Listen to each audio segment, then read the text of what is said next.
Greetings! Stay in the know with Dr. Now. I'm here today to tell you why money is obsolete. Obsolete means no longer useful. Old news, past its prime. It's time to tell money that we've had a good run, but now it's time to shake hands and go our separate ways. Of all the reasons why money is obsolete, I'm going to start with the most logical one, technology. What is the ultimate goal of technology? To free humans from boring, repetitive labor. To make people's lives easier, more enjoyable. When we first wanted to smash things together, we started with rocks. Then someone fashioned a hammer to make the job easier and better. Eventually, someone invented a nail gun to make the whole process quick as can be. I hear some industrious people took it a step further. They built an entire automated factory that has things like nail guns attached to futuristic robot arms that can build whole cars almost by themselves. Think about how hard it must have been for people to do all that work by hand. Hours of hot, uncomfortable welding, not to mention how dangerous it is to work with liquid metal. Not only do these robot arms free people from hard labor, but it's also much safer for robots to do the work, and they can do it faster. You didn't hear this from me, but I hear some robots can even do your thinking, too. That's right, a calculator. These simple, cheap instruments are faster and more accurate at doing math than most people are. It's going to happen to the checkout lady at the grocery store. She'll be replaced with an automated robot that will accept your payments. It's true! In this distant future, people will be replaced at banks, the post office. What's that? They've been doing that for years now.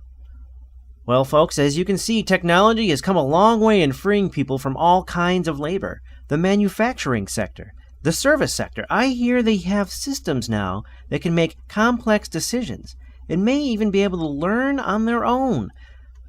That's the point. Technology is an idea. It's a creative force that people have inside them that always tries to find the safest, smartest, fastest ways to do things. There's no way to stop it, really. It's just part of being a human, a curiously smart creature. But what does all this nonsense about technology have to do with money being obsolete, you ask? Well, like I said before, there are many reasons why we must shed our monetary system. But how do you define a monetary system? Well, there can be all kinds of ways. Highly regulated, free market, even communism. At the heart of all these systems, you'll find people trading their labor for a wage. And there's the kicker. Can you see how the unstoppable, creative force of technology is in direct competition with people trying to trade their labor for money? It's technological unemployment. But there's just a little bit more to add to this. Technology has a funny way of advancing faster and faster. Its growth is exponential. That means new inventions made with technology can be used as tools to make even better tools. And then the process starts all over with better, faster, and smarter tools. If money sticks around and technology keeps on keeping on, well, more and more jobs that were done by people are going to be done by robots. And why not? We can use our brains to build tools that make our lives more enjoyable. Why shouldn't we embrace it? Shopkeepers are in the business to make profit. That is the reason they exist. Shopkeepers love new technology. They can have faster, more accurate robot workers, making them even more money. This leads me into the second reason why money is obsolete. Because of something I call the shackles. The shackles stop growth and true prosperity. Now, how does money stop us from growing? Here's a whopper for your noodle. Ideas can be owned. You heard me right. Human knowledge is kept on a tight leash for the sole purpose of making shopkeepers more money. And what do I mean by true prosperity?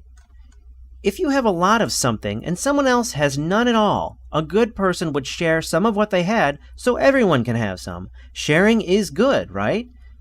But who wants to work hard just to have someone else profit from your hard work? That doesn't sound fair at all.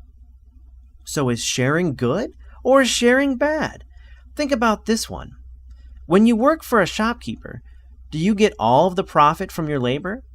Remember, shopkeepers love money. They exist for profit. The answer, of course, is no. Your hard work is definitely making someone else a profit. Not only that, if you have a job, your labor wage for at least 3 months out of the year goes right to the government in the form of taxes, and you don't get a receipt for your purchase either. Who knows who else may be benefiting from your labor? The importance of profit is a key reason to understanding the shackles. Think about it this way. Profit, the growing power of money, is rewarded with scarcity. A wise man named Jacques Fresco once was overheard saying, "If it rained gold for 2 days, people would go outside, collect it, fill up every empty drawer, the attic, and the cellar with gold. But if it rained gold for a year, they'd sweep it out of their houses." If something is rare or perceived rare, you can sell it for a profit. Why would anyone out for profit want to create an abundance of something? The more you make, the less value each one has. Nothing can ever be abundant when profit is in the mix. I would call this a shackle, wouldn't you? Using the ideas behind an automated car factory, combined with hydroponics and other present-day technologies, we could provide food for the whole planet in abundance. The technology is here today. It's the cost that's the major obstacle, but not the cost in energy. There's plenty of tappable geothermal, wind, and solar power to get the job done. And with vertical farms on the ocean, space isn't an issue. By the way, speaking of space, we would need to figure out enclosed farming anyway. That is, if we ever wanted to colonize the moon or Mars. The only reason people die of starvation every day isn't because we can't feed them, or because food is stuck in some limited short supply. It's because they don't have enough money. Let me rephrase that. We have the resources readily available to feed every person on our planet, but we also live in a system where profit is the goal. No shopkeeper would choose to create an abundance of food because it wouldn't be profitable. The final reason I'm going to talk about is corruption. It's why money is not only obsolete, but why it's downright diseased. The shackles are bad, but corruption is a step beyond that. Because money is needed to survive, people will do whatever it takes to get money. Corruption makes people cheat, steal, and hurt other people. Shopkeepers are affected by this on large scales. Shopkeepers want only profit. Sometimes dangerous products are made with the cheapest materials available, so the most profit can be squeezed out of every sale.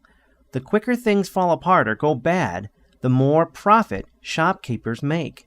The use of money creates a system where corruption is rewarded.